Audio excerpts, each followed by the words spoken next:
Hello keto lovers, welcome back. Today I'm going to be making a complete meal quiche. All right, now quiche is French. What you will need is 2 eggs beaten, a tablespoon of psyllium husks. If you have it in the house, some cooked onions. You will have to make the celery root mash. All right, so make that in advance. It's really easy to do. Just look up the recipe, or some kind of mashed something. All right, it could be squash, or it could be anything you want. All right, but because this is going to give the quiche body. All right, some sort of vegetable. I happen to have some sliced zucchini left over.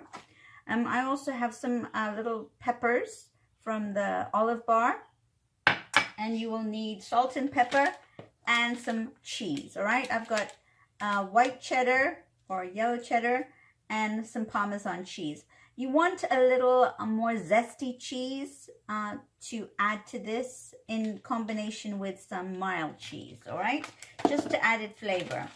And then the real muscle is the bacon. All right, so you want your bacon, you want to take off, if it has any rind, take off the rind, and then you want to cut it in half into these little kind of cute strips. All right, it takes all of a minute, and you'll need a scissor. You just do it with a scissor. All right, and then you need some sort of muffin container. All right, so I have this one. These are pretty deep. All right, so what I'm planning is to do 1 muffin a meal. All right, and to add the 80% fat, 20% carbohydrate ratio, and the notch of protein that we're going to do for our keto quiches. All right, so I'll show you all of that when we get to it, and let's just get to putting the ingredients together. Now what I would like you to do is spend a little time lining your muffin containers with the bacon. All right, and distribute the fattier bits of bacon with the not so fatty parts equally. All right, so you want to line your muffin containers with your bacon, so it completely lines the bottoms and the sides. All right, and then I'll show you. And this is just for presentation purposes. You can also chop up your bacon if you prefer it that way. But I think it looks nice. I'm going to beat this. I'm going to add some salt. Not too much because the bacon is salty, so you don't want to add a lot of salt.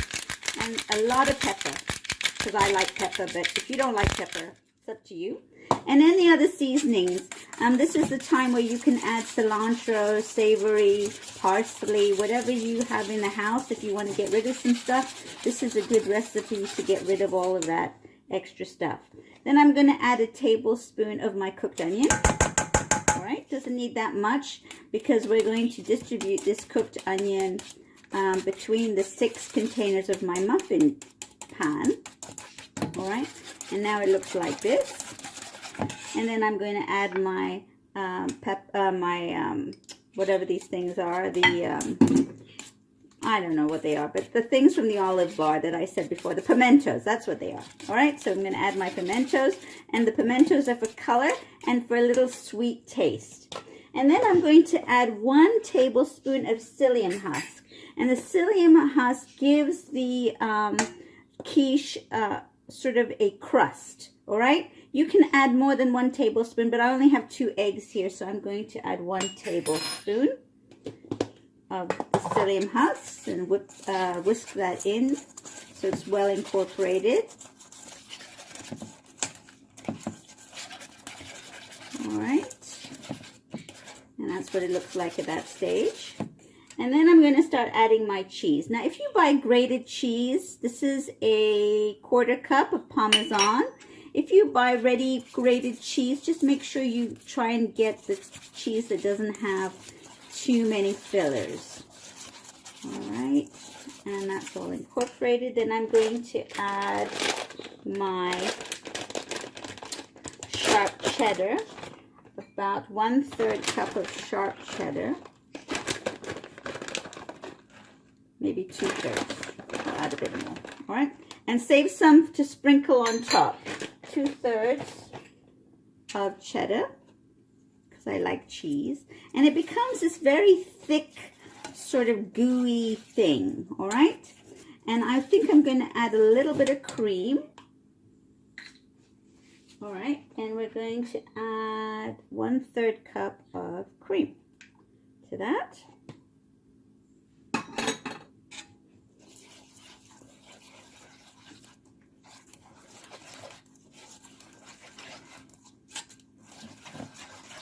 All right, now you have like a saucy sort of feel to this. And now we're going to start layering. All right, so that's basically the base of your quiche.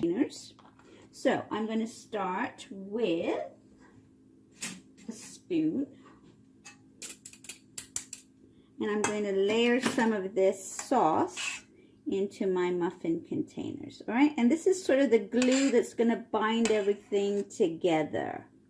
All right, just put 1 tablespoon in each container for right now, because there's going to be more fillings.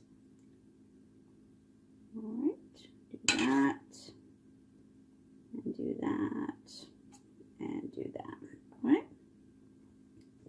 and make sure you save some for the middle. Now I'm going to put in my celery root mash. Need a spoon for that, and 1 tablespoon of celery root mash. Right? And this is going to give you the carbohydrate element of your keto meal prep. I have just enough to do this, looks like. Right? And this I made for another recipe, and I had some leftovers. So we're going to add that to this. All right? And then I want you to put in a layer of cheese. All right, so we're going to make sure that gets in. Just a little sprinkling of cheese, another binding agent for this.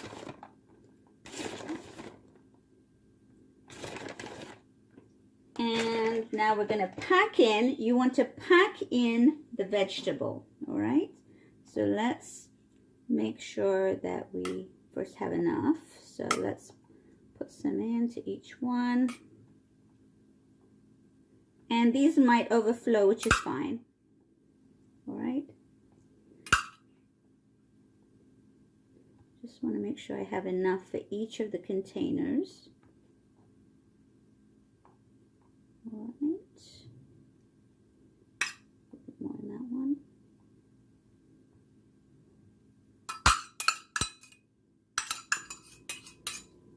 And perfect, just enough. All right. So that was about a cup of vegetable, whatever vegetable you like, all right? That is going to incorporate well with your quiche. Make sure it all gets in there, keeping the bacon on the sides so that they are the walls of your quiche. All right, I'm going to put that in and then smush it all in. And then add the last topping of your sauce.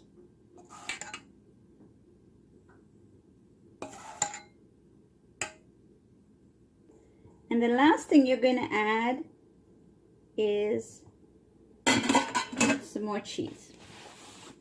After you put the cheese on, you're going to bake in a warm oven for about 30 minutes at 350. You might need less time, so just check it and make sure you turn it if it starts to brown. So there's my topping of cheese.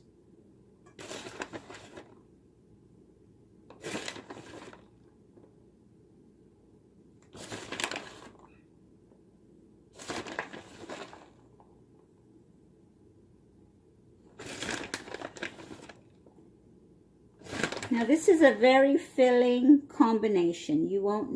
Hopefully you won't need to eat more than one of these. You can, of course. You can eat as many of these as you want on keto. It's not an issue. I'll give you a quick upfront look. That's what they look like right there. All right, and I'll be back with the finished item when they're cooked. Okay, my keto friends, here are my muffins out of the oven, and I let them cool a little while, to get them out of the silicone, all right? But they're perfect. And you can freeze these, all right? And they're very hearty, all right? So one of these can be very filling and accompany a nice salad for lunch. All right, so let's take one out. I left a couple in the silicone, so you can watch me take it out. So all you do is you just, if people are unfamiliar with silicone, these are the best types of bakeware. Let's see if I can get one out without causing a disturbance. Let's see. And that's how easily it comes out. And I'm just going to put this to the side and cut one open. All right, so let's slice one and taste it. All right, so here we go. I'm going to slice it.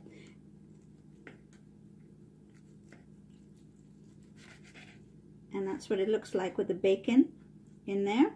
All right, can you see that? And there's the bacon part right there. All right, and I'm going to slice it again. And you can make these any kinds of fillings you want. It's very easy and very fast. All right. It's about 30 minutes in the oven. And here I'm doing my taste test. So yummy. Really lovely. And nice to have if you're on the go. If you need something to take to work that's going to keep its form and taste really good and satisfy you. And most important, meet the requirements of the keto program, providing fat, limited amount of carbohydrates, and limited amount of protein.